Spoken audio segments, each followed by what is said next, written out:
still die, they still die, they still die. They still die, they still die, they still die.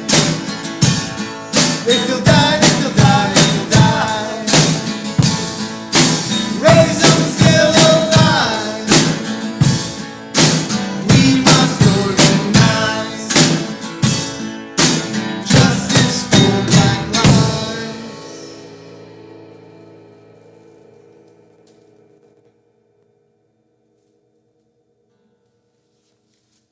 They don't stop, so we don't stop. Keep showing up. Black Lives Matter.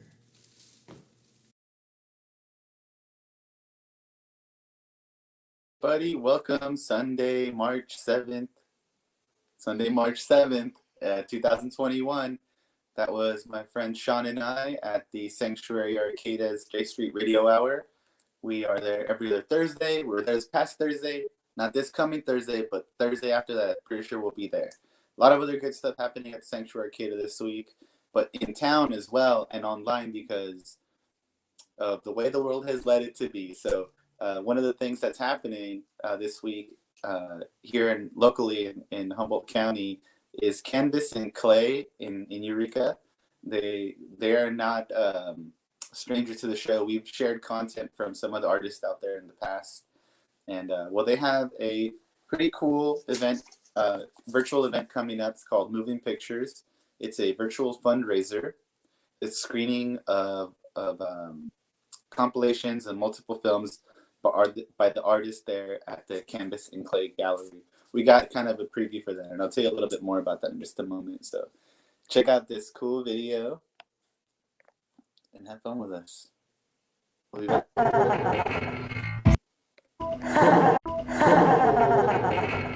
Slam, bam, get out our town. This is our town. You feeling? Get out our town. Bam, slam, get out our town. This is not your town. I'm a superhero, saving the world, but for you.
How's that?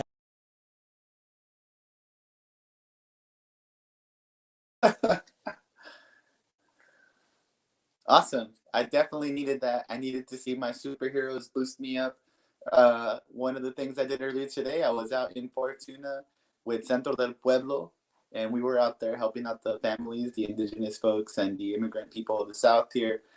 We were out giving out some food boxes, some blankets, some sanitation stuff for some of the families out here still don't have what they need. And I'm sure that you, wherever you are, can help organize to make sure that people around you can get what they need, because that's where the power is. The power is the people, and you're the people, and the people is you. So don't forget, if your neighbors are having a hard time, it could come down on you in some sort of way. So, let's try and make sure that we're helping each other out, supporting each other. So tune in on Saturday the 13th with Canvas and Clay. It's at 8 p.m. online, so you don't have to leave your house if you don't want to. You could be outside on your laptop if you want. But yeah, you could tune in online and donate something to help them keep going, because as you saw from that small preview, they do some really awesome stuff. And like I said, we've shared some of their stuff here in the past, and I'm really excited to see what else they have to share with us. So yeah, check it out. The 13th at 8 p.m. online, Canvas and Clay. Right on. One of the people who was out there with me today was Laura Munoz, a superhero in her own ways, and definitely someone who uses her creative intelligence and beautiful power to lift people up around her, as well as, sharing some of that grace with us. One of the things she will be doing tomorrow morning, sunrise, that's right, at the morning, is the Sunrise Walk to kick off the Zero to Fierce event that's happening here in Arcata. The Sanctuary is going to have folks, so tune in. The Playhouse has people showing up. So look them up, Zero to Fierce event, right? It's pretty cool. We got a little video here coming up with some stuff, so check it out. I'll let you know a little bit more. Hey everybody, Monday is International Women's Day and the start of the O2F Festival, so I wanted to let you know that. ZeroToFierce.org, you can register for 55 events over 7 days. So when you register, you will get a link sent to you, and that link is good for your access. You have an all-access pass to everything from Monday through Sunday the 14th. There's so much going on. There's a movie from Emmy Award-winning director from Los Angeles. There's new movies that are happening. The Lunchbox series, you can buy a lunch Tuesday through Friday. You can still order them. There's still time for those days.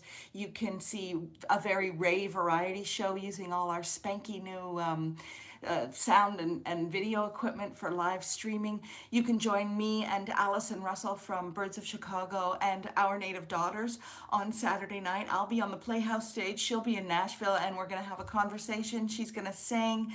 We're going to open it up for people for question and answers. It's going to be an awesome festival, and it'll all round out with the Sarabias, and we'll make some food together and eat it in our respective homes. So go to ZeroToFierce.org, check it out. There are some amazing things happening. Thank you to everybody, and I look forward to seeing you at the Playhouse. There's the information from Jackie herself. We've worked here at Outer Space closely with Jackie, and Jackie is cool to work with. So if you can get a hand in doing something creative with Jackie, go for it. Definitely somebody will make sure it happens. Another Jax we have coming up. Here's some information. Tomorrow also, Jackalope Jill, you might know her better, will be performing on the J Street Radio Hour for the Zero to Fierce kind of portion of the show. So here comes our good friend Jax.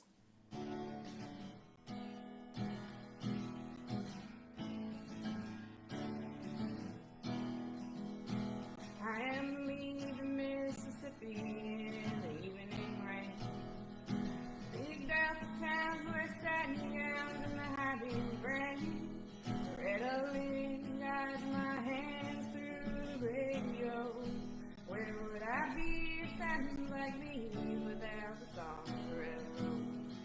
But when you can't find a friend, still got the radio. When you can't find a friend, still got the radio. The radio, oh, it's the radio. The radio, oh, it's the radio. It's the radio, oh.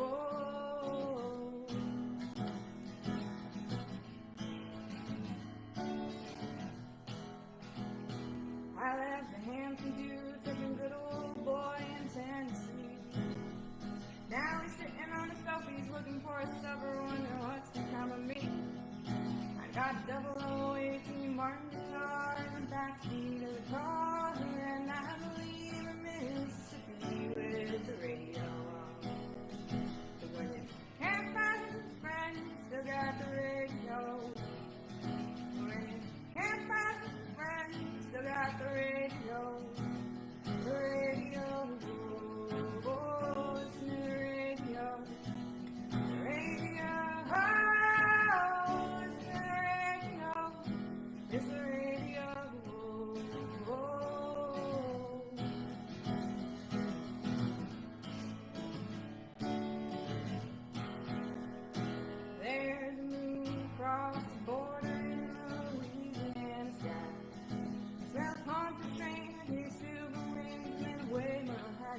eyes.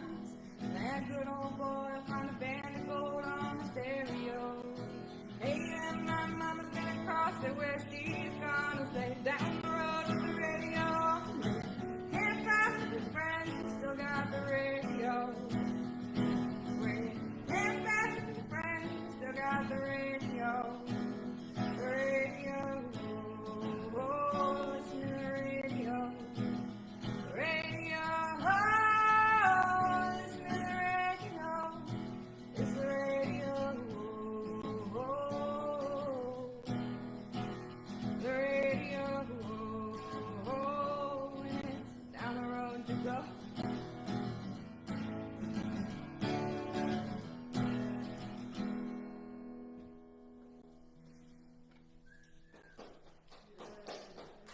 Nancy Griffith, and that's just where I left off last time in alphabetical order. You can get more of that tomorrow at the Sanctuary's feed for the Zero to Fierce event. Jax has got some more music coming up. Up next is the part I'm really excited about.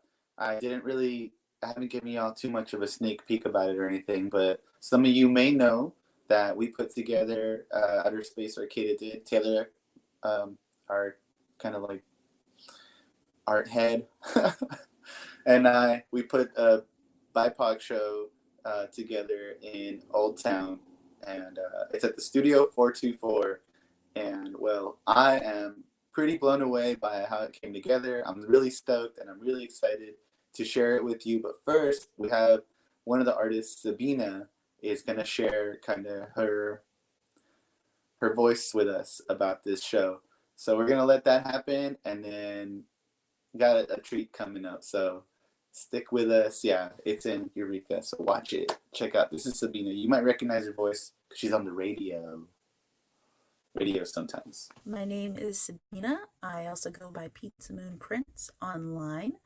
And Hi, my name is Sabina. I also go by Pizza Moon Prince online. And a big thank you to Outer Space for curating a space for the BIPOC community here in this county.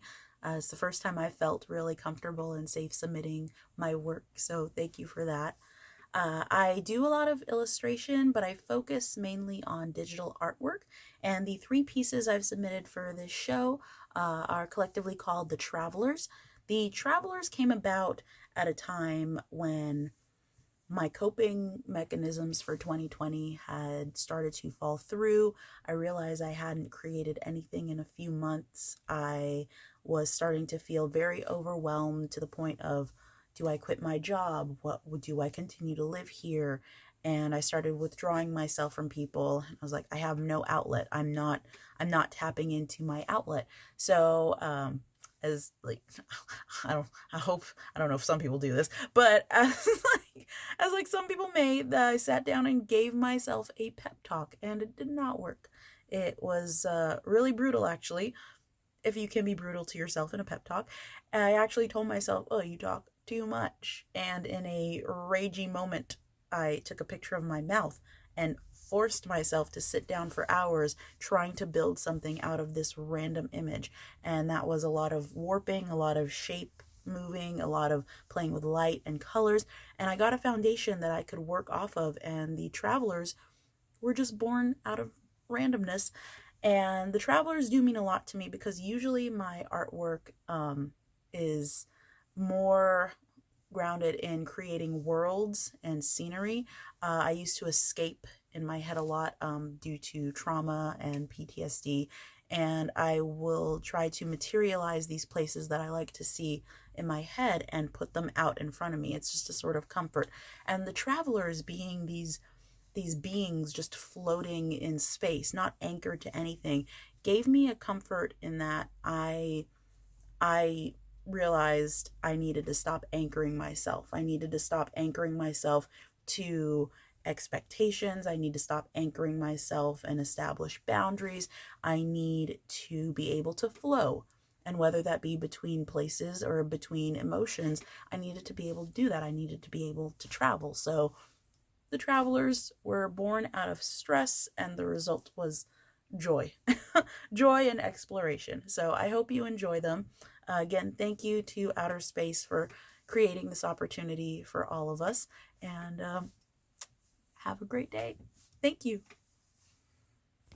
That's part of what we're trying to do here on this show every week. And anytime I do believe that any of our outer space volunteers, coordinators put something together, I think that we really are trying to get, get to that kind of place with people and let them know that this is a place where they can come and share and be honest about the truth that they face, that they live. So, and open that up to the rest of us so that other people could see and we connect in that way. And I think art's super powerful and hits really deep in that kind of way, right? We got this art back here, friends made. It's dope. Sometimes it's just as simple as putting words together.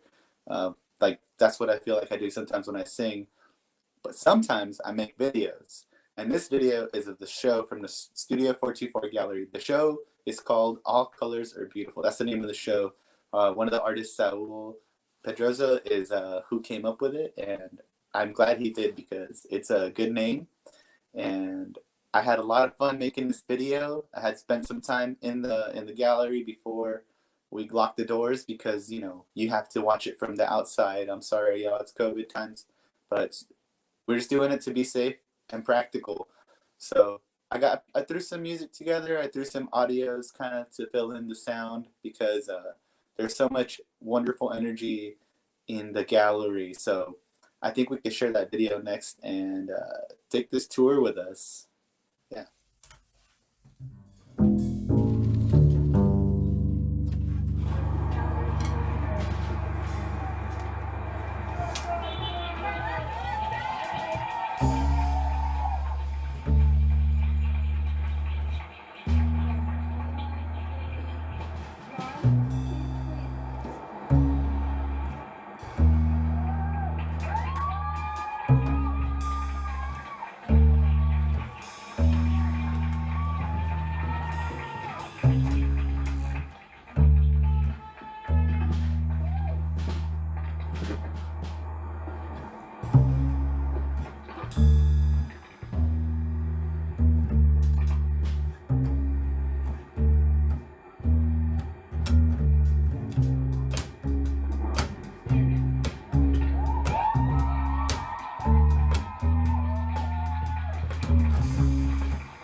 Black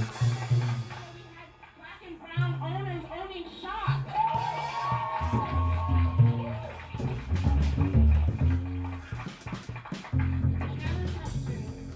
How do we prepare not just for suffering, but for sharing and innovation? How do we prepare the children in our lives to be visionary and to love nature even when the changes are frightening and incomprehensible? That's an important one.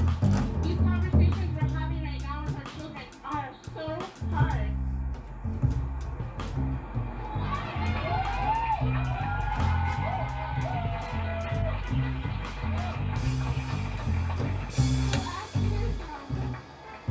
What can you say to your children to create a vision of positivity for the future? Of pride in themselves and in their black skin in the future.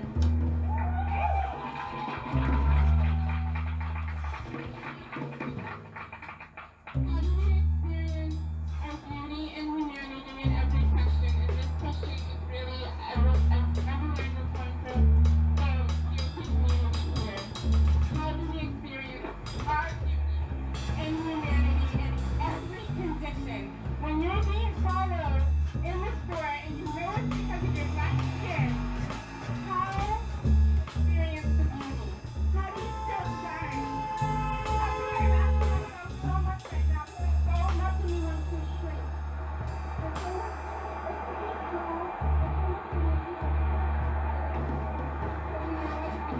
Way out.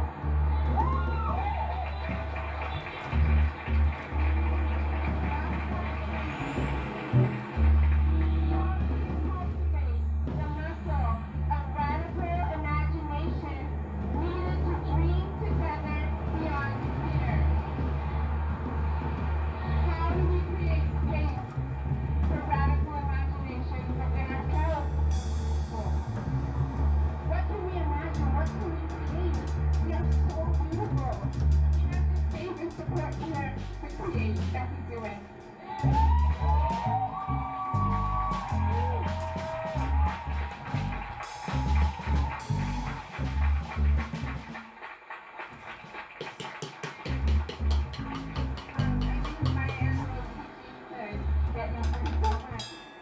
I love her so much.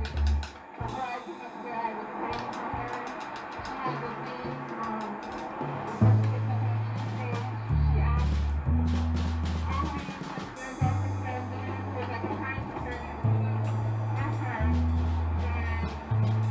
stand with her. And so I was telling that. She said, I come alone, but I stand with 10,000.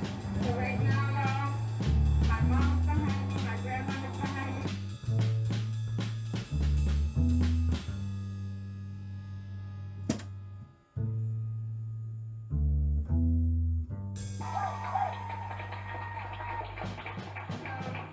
I dedicate this song to all the brown and black women here who ever had to feel like they weren't enough or weren't enough.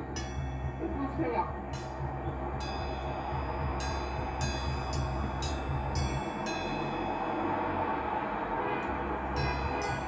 Pretty women wonder where my secret lies. I'm not deep or close to see the fashion model side. But when I start to tell them, they think I'm telling lies. I say, it's in the reach of my arm, the span of my hip, for striving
How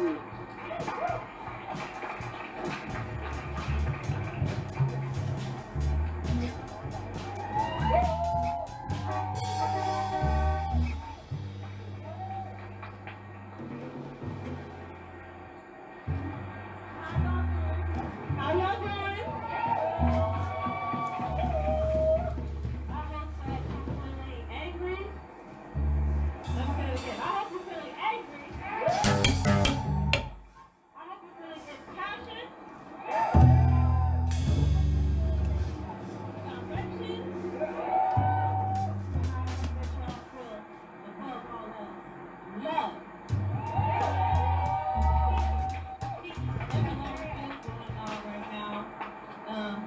So let me just first introduce myself. My name is Andrea.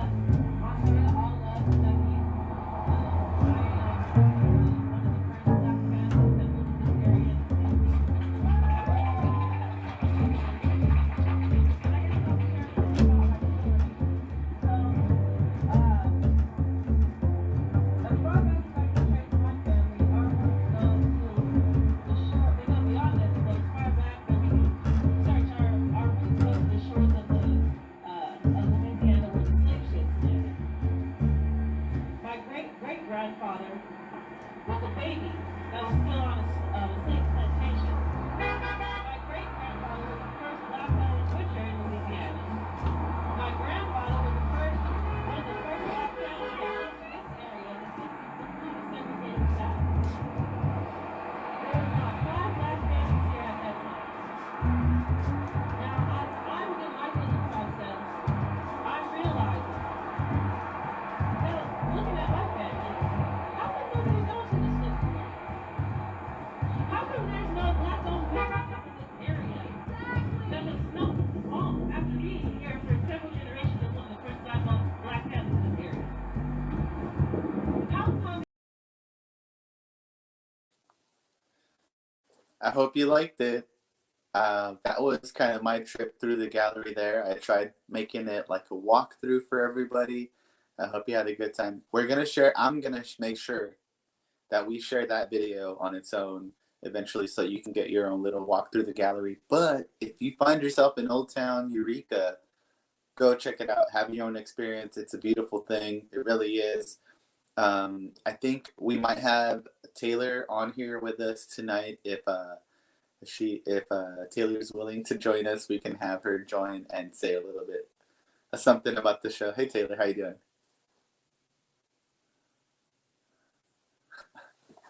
Taylor is the co-curator. I feel like the blood and guts behind this, because Taylor has been running a lot of the Phantom galleries that you might have been seeing around towns like Arcata and Eureka. You want to say a little bit about something that, Taylor? Yeah. Hi. I have been curating the art at Outer Space for like 2 years. And then when we lost our space, I had just gotten a grant to keep curating shows, so I needed to figure out a way to use it. So I went to this like meeting that the Ink people had that was kind of, I don't know how to describe it, but it was kind of like a think tank for like a bunch of local art people to talk about what they were noticing and thinking about.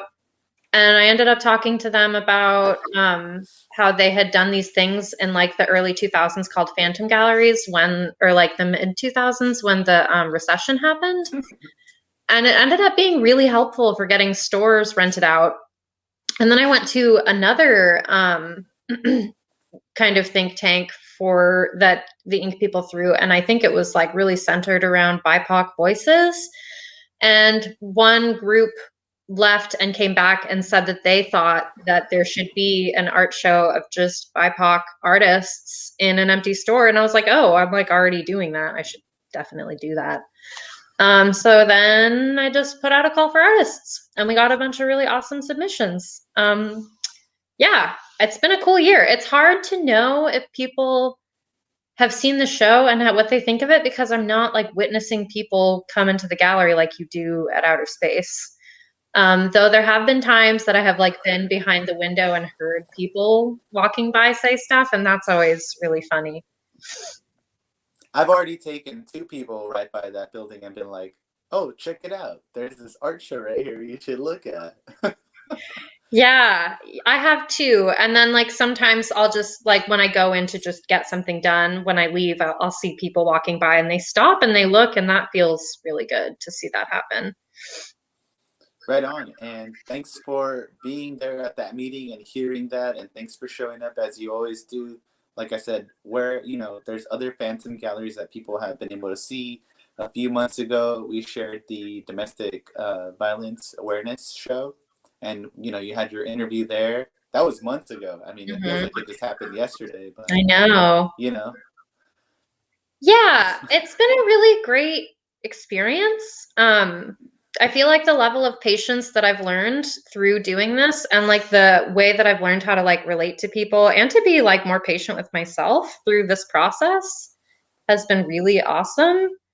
And there's just like not art museums really in Humboldt County besides the Morris Graves. And so sometimes it feels like a place where there's not any art. And then, if you just organize shows and organize artists, then there's lots of art. I think artists just need like a platform to show their work. I really loved Sabina's video, and I loved what Sabina said about, that was just really cool to hear that they said that this was like the first time they felt safe submitting art to a show. And like just hearing them talk about those pieces, I was not like expecting that was the backstory for those pieces. So it would be really cool and interesting to hear any and all artists talk about their work at like a later juncture if they can, because we couldn't have an opening where like we could meet everyone. And I don't know that we'll ever be able to, but like just hearing that one artist talk about their work was very rewarding. Those pieces are a really special part of the show too. I think they look really like futuristic and modern, and they're just really sleek. Well, that's one of my favorite things about this show in general. There's so many different styles, not even styles, mediums. And I mean, like that's one way to show your art. And we have videos, we have a tapestry. I mean, we have ceramics, we have all sorts of things.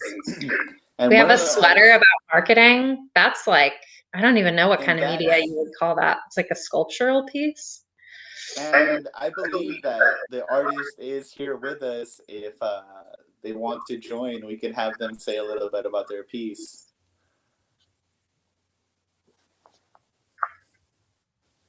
That's Sebastian. Hello.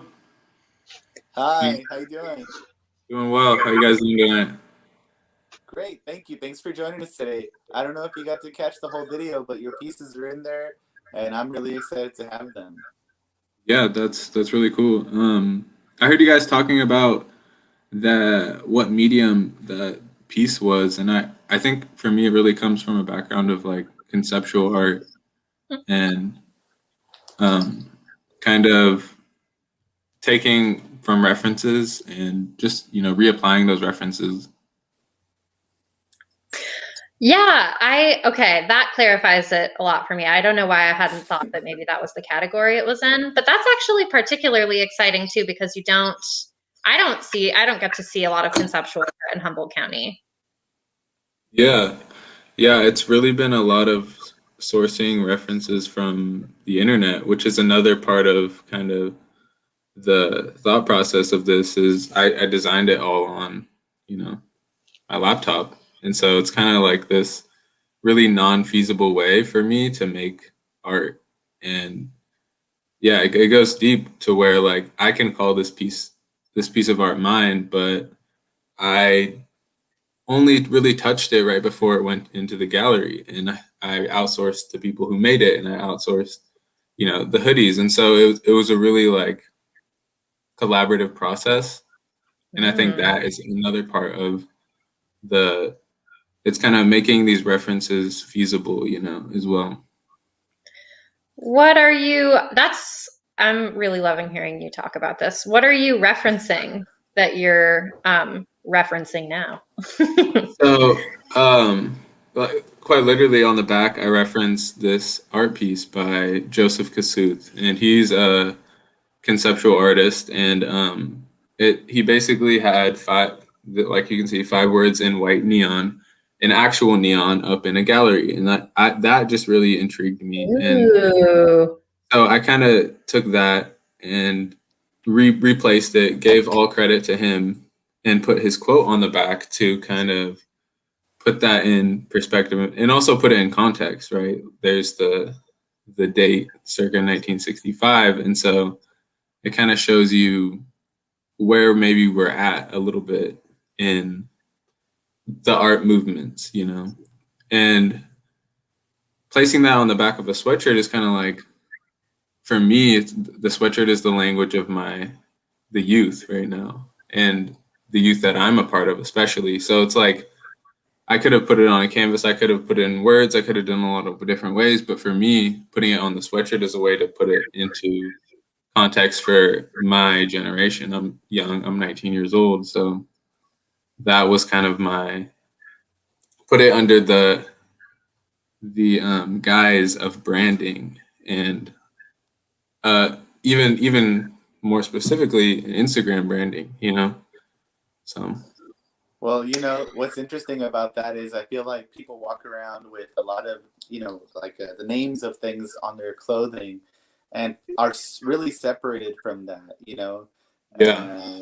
It's one of those things that, you know, when somebody kind of creates a thing, it's an interesting concept just to be like, who's going to have this on? What's this even for? And your piece is one of my favorites because while we do have a variety of different things in the show, I haven't really seen a lot of like, you know, intentional art on a hoodie. One of the things that my generation also too coveted as like a symbol of identity and expression.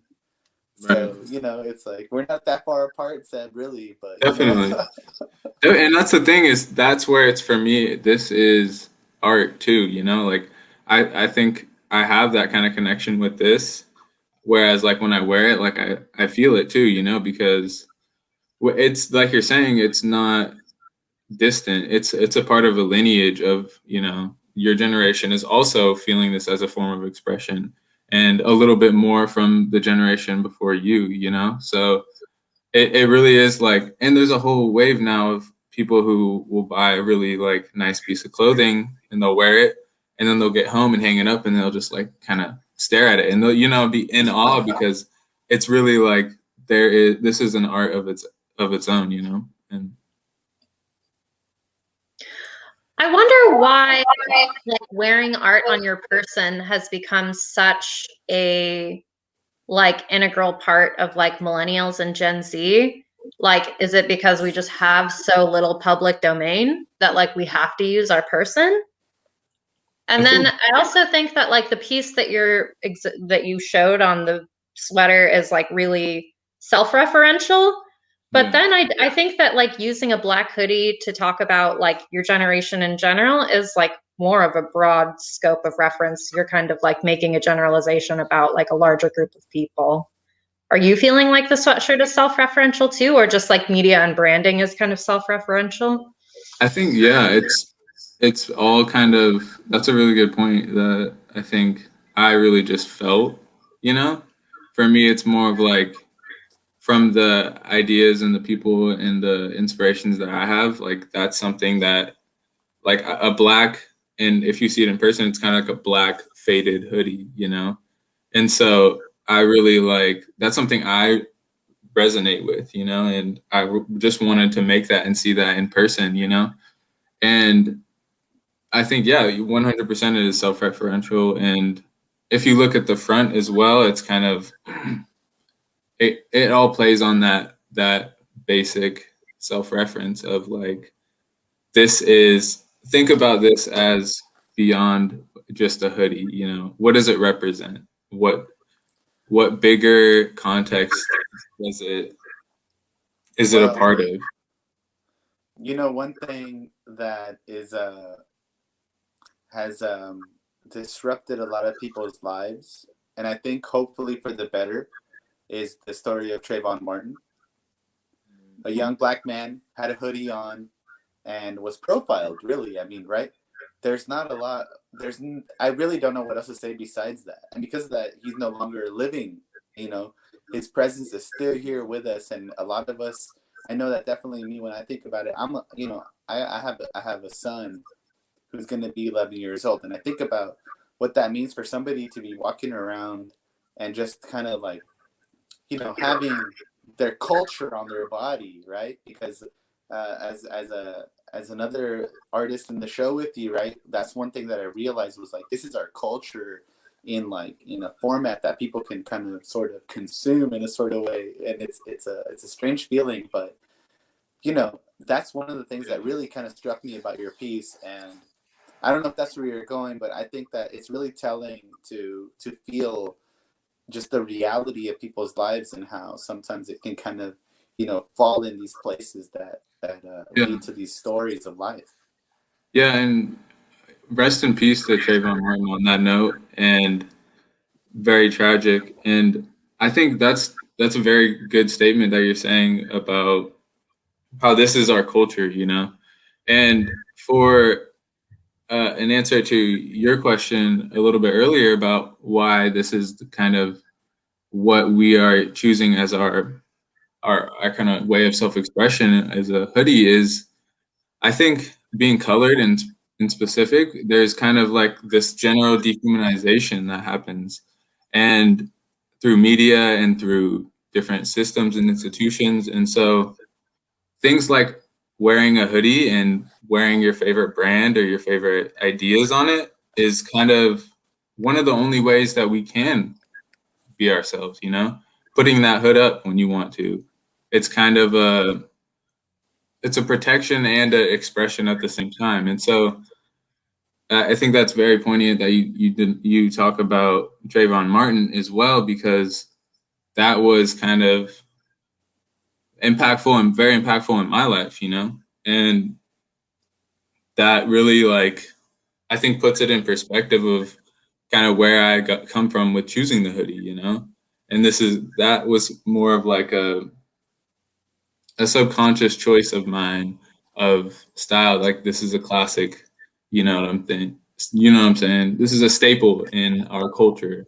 And so that's what I wanted to, really bring out. So yeah, I think it does. And it does come from that as well, with me trying to use conceptual art to express myself, because conceptual art is, I think, historically a good representation of the Black experience, and trying to integrate ideas and put them into different contexts. I think some of the best pieces of conceptual art take the risk of not being misunderstood, and that's, I think, the strong thing about this piece is that it does take a risk of being misunderstood. I think that, like, hearing you talk about it has, like, given me a lot of context to understand the piece better.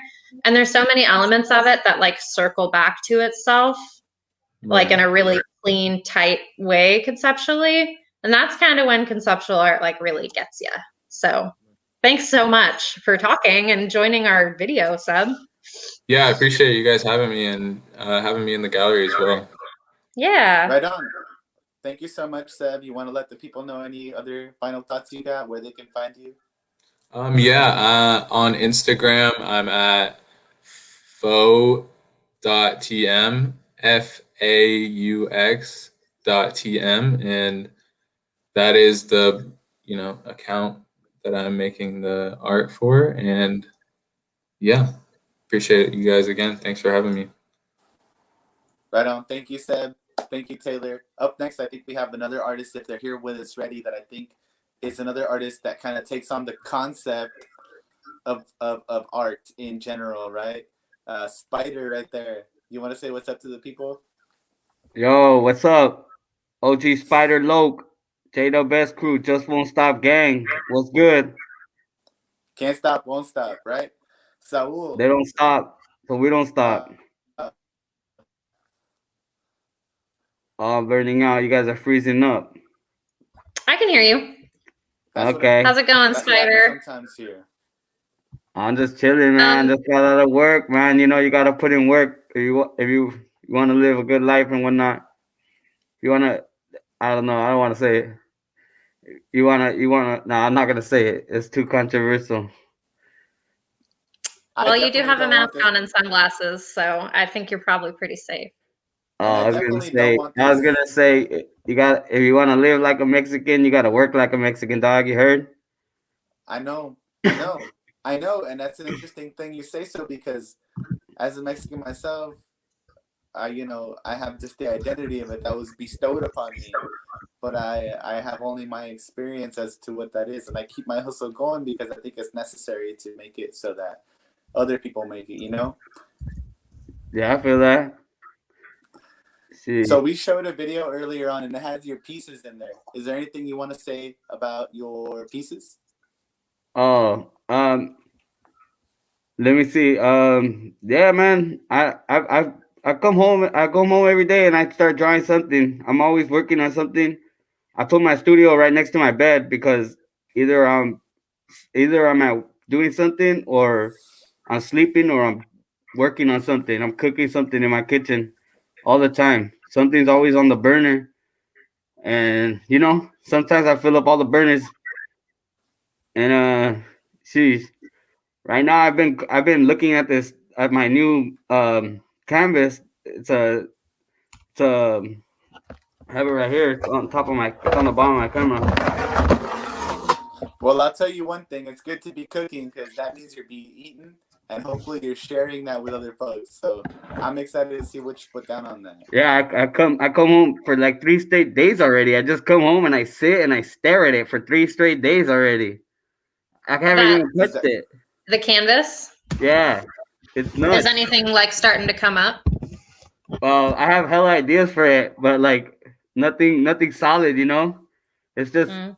it's just breaking my brain every day. It's like haunting me or taunting me. To be honest, it's just like I think a lot of cities have like really cool designs for their like transit systems. Like the Muni design is really cool in San Oh, Francisco. yeah. It's like that like swivelly MUNI. Yeah, And then I that's can't pretty remember cool. what LA's looked like, but ours is not. It's just not that inspiring. Maybe they should call you, Spider, to get that unlocked. Huh? Maybe they should call on you to make that the Ah. transit system out here a little more. I think it looks pretty cool already, man. I don't want to mess it up. Someone gave it to me for Christmas. I'm really getting to it right now. I respect that. I think as someone who creates things, I think that it's a very real thing to recognize someone else's work and say that that's something that's real stuff. And I like that you like it because that means something about an artist's respect for another. So Yeah, I don't know. I think I'm just a real big fan of street signs. Mm-hmm. Well, they're hella important. They're like, and they're just like everywhere. It's like a tag. It's copied everywhere. Road closed or like dead end or like no parking or something. Mm-hmm. It's like those guys are killing the city. Those guys are everywhere. Right. Yeah. I mean, that's true. Yeah, it's like part of the visual language of a place. I think when you travel to different towns too, sometimes like the text on signs will be a different font, the color scheme will be different. That kind of stuff does define an area. Yeah, totally. I mean, I went to Mexico one time and I saw a green stop sign, and like that was a long time ago, and I still think about that every so often. Like, why? I was like that's like the complete opposite color of what you want people to do. That's very confusing. One of the things that Sabina had said in her video right before we showed the gallery space was how she talked about how not being able to feel like you can show your art as a person of color sometimes, right?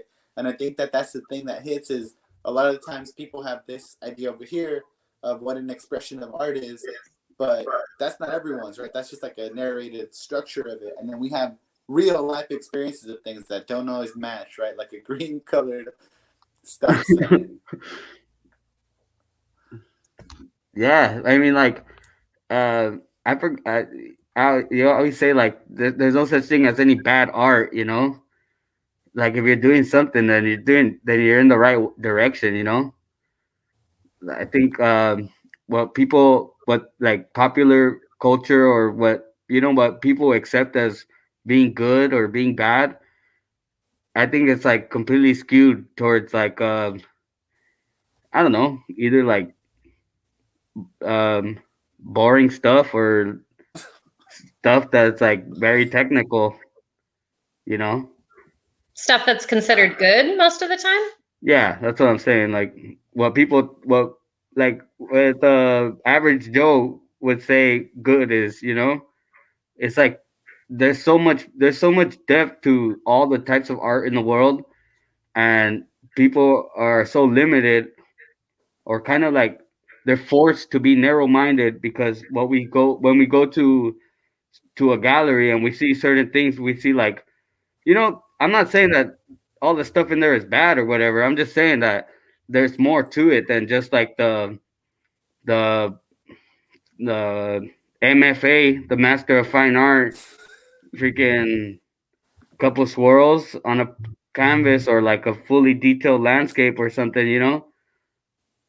There's also there's I think like what makes art good is um how you felt doing it and the raw expression that you expressed making it.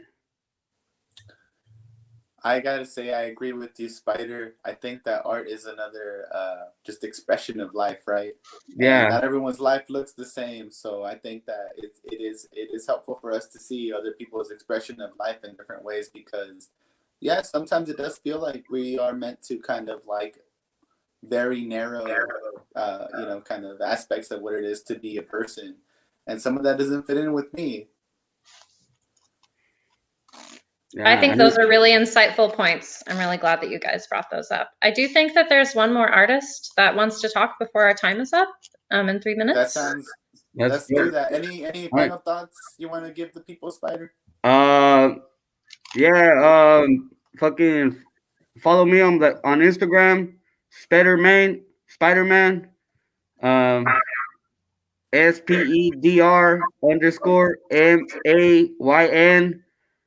I got really cool shit cooking up right now, and always.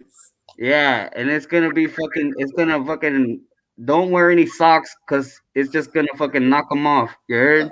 Yeah. Right on. Thank you, Hey, I love you Spider. guys. Thank you, Te Spider. cuidas, okay? Love you too, Mwah. man. Take care. Thank you for wearing your mask. You know, this is a situation where we don't have to have it. And we do have one more artist that can join us tonight. Hi, Corey. How you doing? Hey Corey. guys, how's it going? Good. Thanks. How about you? I'm Thanks doing so much pretty for good. coming. Yeah, I didn't think I was gonna make it, and I like got the text literally on my way home. I was like, oh, I should try to join if I can. So here I am. Yeah, any opportunity to hear you talk about your work. I've seen your work around. I've seen it on the Art on the Fence exhibit that the Playhouse did. Is that right? Yeah. Yeah, that was my piece. The piece that And it kind does of not looked seem like that was your first walk around the block. It seems like you've been around for a while. I've been making art for a very long time, but I haven't really displayed. It took me a long time to want to display publicly. My art comes from a really personal place, and so it's kind of hard for me to put myself out there. But I want to share it, but it is difficult. But I've been making art for literally 20 some odd years. So, and it's not my first time displaying, but it's been a long time since I've displayed. Okay. Yeah. So like I'm familiar with the work that's of like women, and then there's this piece that's of 3 African masks, and that's a little outside of what I've seen from you before. I'm curious about that piece. Yeah, that is very different actually from what I normally do. Most of my art usually is either of Black women, or I do a lot of like alien-esque landscapes. But last Juneteenth, we were like super quarantined, and so I didn't have anything to do but paint. And my family used to own an African art store in Arcata. So my house is currently covered in masks. I have all these African masks that are very beautiful, and I love looking at them. And so I thought, let's try something different. And paint an image of a mask. This particular image is supposed to represent me and my two brothers that I grew up with. And that's why there's slightly different colors, because we're all different shades of brown. One of my siblings is a twin, but you never know it if, you saw us walking down the street. So, and that piece is about us. It actually is kind of also inspired from this African sculpture. We got my mom's children, and it's like three hands locked into each other. And so, yeah, I like the way it came out. Is it okay for me to ask you, how come it is that makes that, what is it that makes it difficult for you to share your art sometimes? Is it because it's so personal, or is it because of the platform of where it is? Mostly because it's super personal, not the images that I'm painting themselves, but just the inspiration behind them. It's very therapeutic, and I usually draw out of times of sadness or stress. And so for that same reason, I kind of like hoard my artwork too. Like I'm very, very not against, but like it's very hard for me to give away a piece. I don't sell too many pieces for that reason. I just like to kind of keep it because I have them for therapeutic reasons. And so, yeah. I think it's interesting you say that, because the youngest artist in the show is 11 years old, and he's the artist that is like got the 5 pieces with the yin yang in the middle. If you watch the video, you'll see. If you walk by the gallery, you'll see. Mm-hmm. And one of the things he said too is that the reason he does it is because it helps him with his experience of what he's feeling. And I think it's pretty awesome that he was interested in sharing his art at such a young age. But you said you've been doing art for about 20 years. What's that whole process been like for you? It's just something that I've always really loved to do.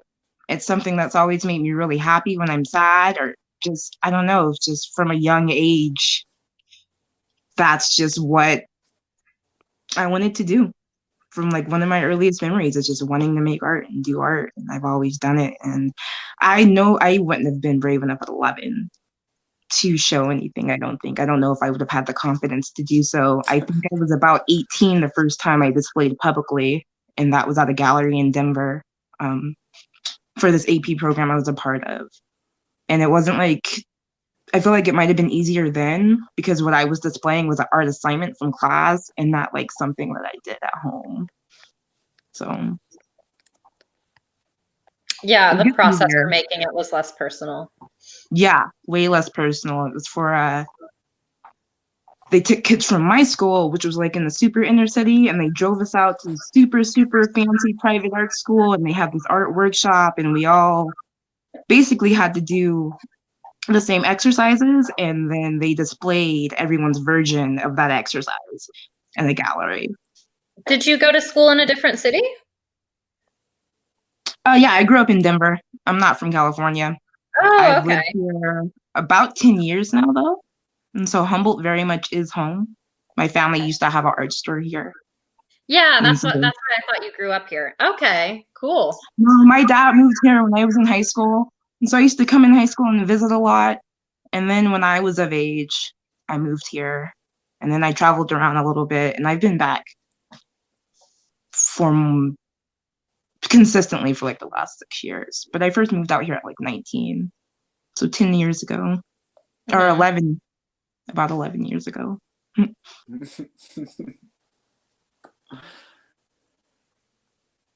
Right. I mean, thank you so much, Corey. I didn't know that that you sharing your art is such a kind of a rare occurrence, because when we were in the gallery, Taylor and I putting these pieces up, I was like, oh, I'm really, really excited that people are going to be able to see these, so I think that I'm glad that I'm super thankful and grateful that you did this time, because I did encourage the 11-year-old quite a bit to be like, people need to see that you are creating, and it's important for people to know that, because there's going to be another 11-year-old somewhere who's like kind of, reserved about expressing themselves in a way that other people might notice. And I think that that's totally fine. I've written plenty of songs that no one else but I have heard. So I mean, if I could ask for maybe some sort of advice from you about what it is that keeps you making art, what it is that led you to this point to be able to share it, just something that you would tell someone that you believe in as well, you know, just be like, what would you, if that was yourself, what would you say? What would you kind of, You know, I don't know. I would just say believe in yourself and don't worry about what people are gonna think because it doesn't really matter. Opinions are like assholes. Everyone has one. And to just believe in yourself, you know, I had a lot of people in my corner as a child rooting for me, but that still like, you know, didn't really still made me not want to display. I don't know. But being in Humboldt, which is like a super huge art community, and working at a local art store and just being surrounded by other artists, I think kind of brought that out. And I think I got to a point where it's like I'm making all this art and yeah, it's for me, but I do want to share it with other people because why not? Um, Not to toot my own horn, but I think I'm very talented and I like being inspired, and I hope that I can inspire other people too to just be themselves and embrace everything about themselves. So that's probably what I would say. Please toot your own horn, because I think that your work elevated the whole show by being in it, and any space that it would elevate that space. I also, you just have so much background information for all your pieces too, like life stuff that's really interesting. Hearing you have like an extended talk about your work at some point, I think would be really enriching for anybody that listened.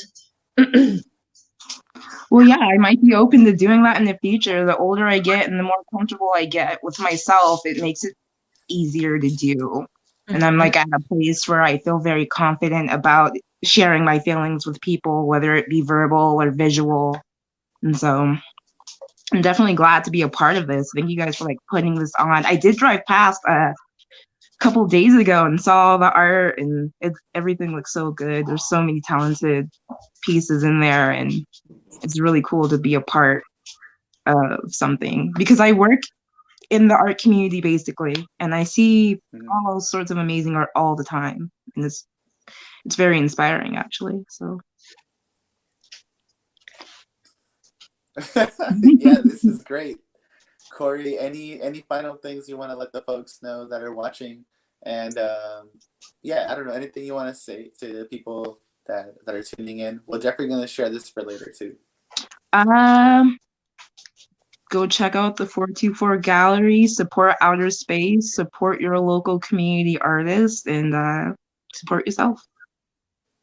Yeah. All right.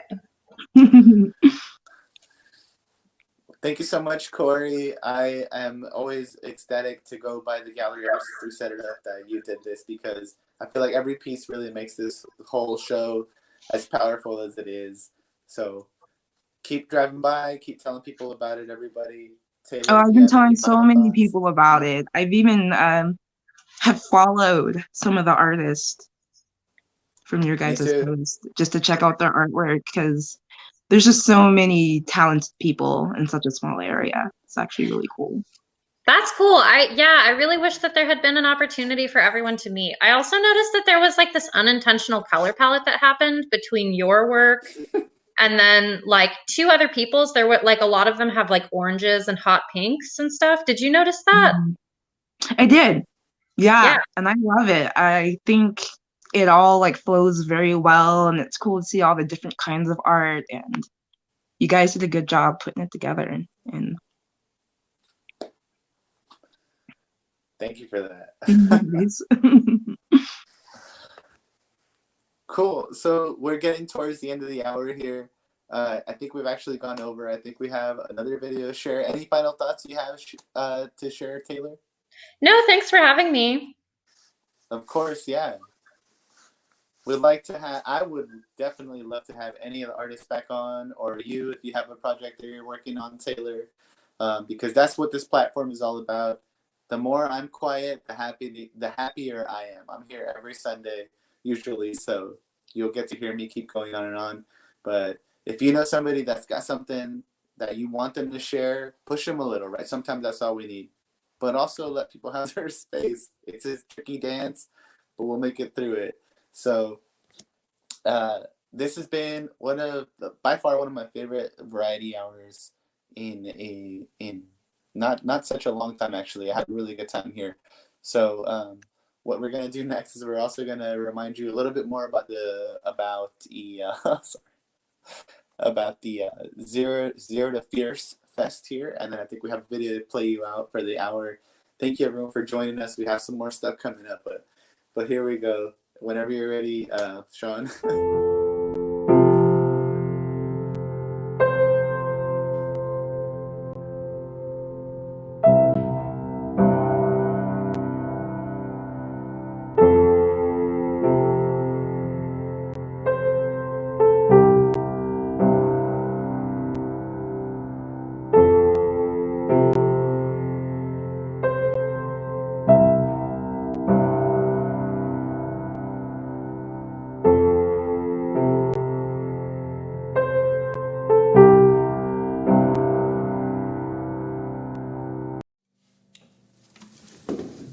This might be the last song. It's called They Don't Stop, So We Don't Stop. You heard me say it earlier. Antes, ellos no dejan de joder, entonces nosotros tampoco. We'll keep it up, right? That's the thing about people power. We keep coming back. We keep fighting for our rights. We keep doing what we must for each other.